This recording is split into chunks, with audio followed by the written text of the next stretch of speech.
pananglitan gikan ka nag-start niya, nag-emergency ka, gusto mo mag-emergency, kini automatic, blink na siya. Bling na siya. Ini nga alarm. Over voltage, under voltage, over speed, over frequency, basta na alarm. Oh. Pananglitan nag-andar siya, niya, nag-blink na siya diha. Nag-andar siya niya, makabantay mo nga kahit paong generator, pag-abot niyo ga-blink. Nag-blink siya sa ato panana na failure. Oh, nanay alarm siya na detect. Na-detect. Gamito nato ni ang kuan emergency push button kung dunay unusual sounds, leaking, kay simpre kung leaking kuan man kanang delikadon sad kung ari ka sa stop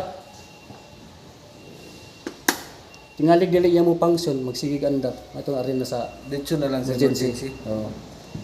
So bisan po pananglitan diha na nga nabatian nga kuan, dito lang giga sa emergency. Naruwa lang kung sa klase ngayon na batian kay tingalig may iring suot. Sigara na iring. Sigara na ba ni iring na ba? Iring itom.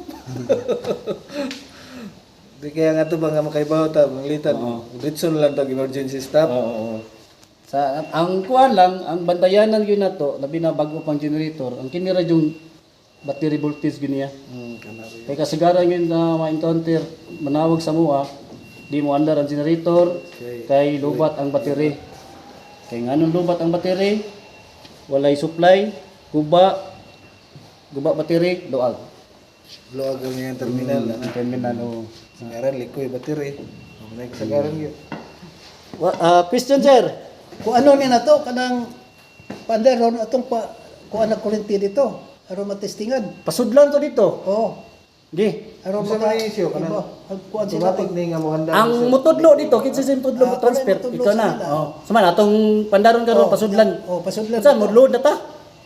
O pwede naman ang 3 piece, pwede na ito i-transfer kay kanang opisina, single piece man na nakarga.